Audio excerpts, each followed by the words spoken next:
Tony D and Little Joan. Little Joan's asleep on the couch, and this is a screenwriter's rant on Spirited. Ryan Reynolds and Will Farrell doing that whole Scrooge thing. Smash like and subscribe. Thank you for smash liking and subscribing. Check out my books. Links in the description. Comedy Horror in South Jersey. It's The Pineys, books 1 through 9, available at Amazon.com. Don't forget, Kindle Unlimited is free. Well, it's good to see two comedians or comedic actors do a comedy movie. So I guess I'm thinking this is, the Scrooge story, but different. So here's Ryan Reynolds running into his old partner. This is like Marlowe, I guess, whoever's playing Marlowe. And, you will be visited by 3 ghosts. Now, Will Farrell plays the ghost of Christmas Present. But since they're promoting it, like the two of them together, I think it's more about him. I think the focus is on him. So, I'm not really seeing much of... I think she's the ghost of Christmas Past. Will Ferrell's the ghost of Christmas Present, and then they always got a Grim Reaper for the ghost of Christmas Future, right? So 3-act breakdown is pretty obvious, right? It's the way it always goes. First act, Ryan Reynolds hates Christmas. He's doesn't make time for it, blah blah blah. Goes to having a terrible time, being mean to people, whatnot. Goes home one night, goes to bed in his mansion or high rise or whatever, and his old partner shows up to say, "Oh, you've got to change your ways. You'll be visited by 3 ghosts." End of first act. Second act, ghost of Christmas Past shows up, shows him his past a little bit, then leaves, and then I think the majority of the second act is going to be Will Ferrell going into the third act. Because it looks like Will Ferrell is kind of incompetent as the ghost. Like he doesn't remember who Tiny Tim is. Like he can't remember his name. Calls him Little Larry. He's trying to think of it. That's kind of funny. I mean, look, this looks like a light, funny movie. And the third act is he meets the final ghost who scares him, and then he wakes up the next day and he's all nice. I think they're taking a different tact on it. I can't quite figure it out from the trailer, but my guess is Will Ferrell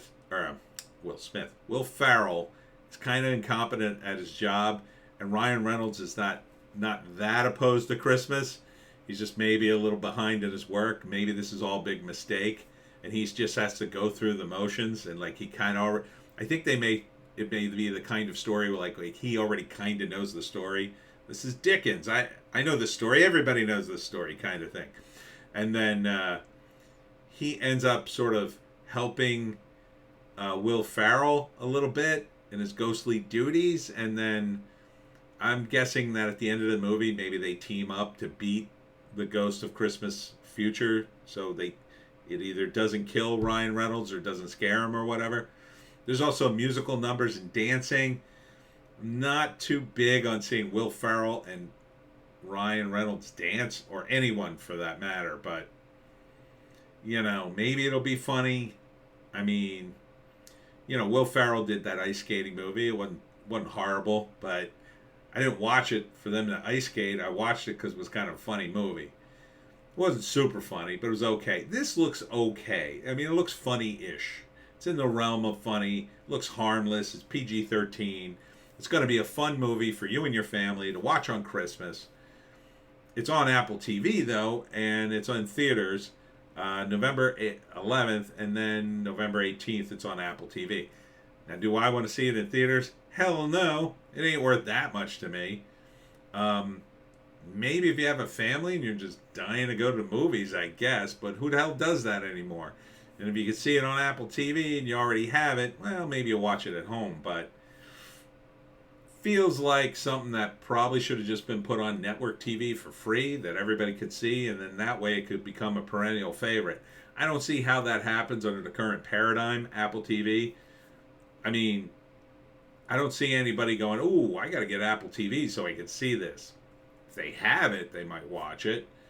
That doesn't bode well for the audience potential here, I think. You know?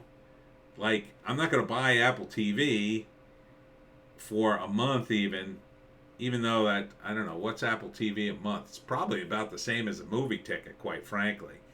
So, I don't know. Is it worth it? It's not worth it to me.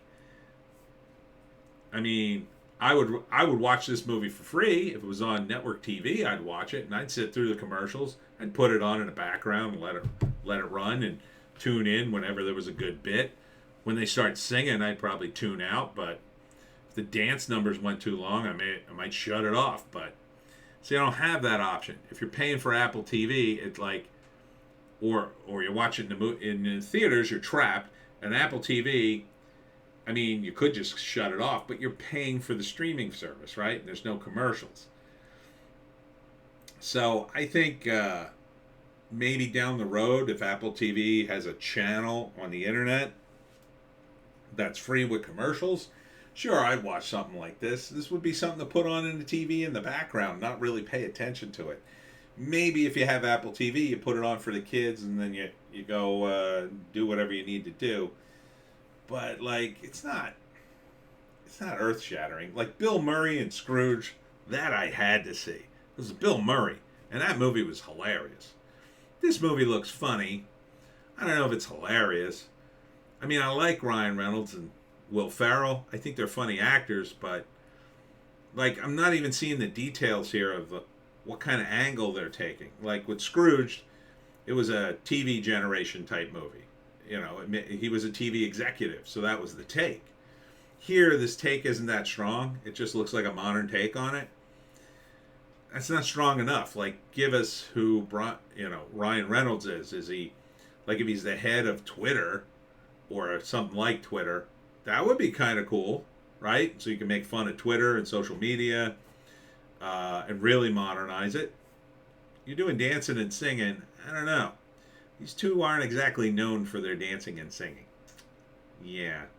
So I'm a bit ambivalent. I mean, I think if you have Apple TV, it'll probably be worth checking out. Is it worth checking out in the movies? I don't know, man. Movies are kind of pricey these days. I'm going to go all the way to the movies to see this. Maybe if a group of my friends said, "Oh, let's go see that movie. I'll have a good time." Yeah, I'd go. Sure. But would I, like, organize that? Nah. I'd rather see Heat Miser and Cold Miser go at it again.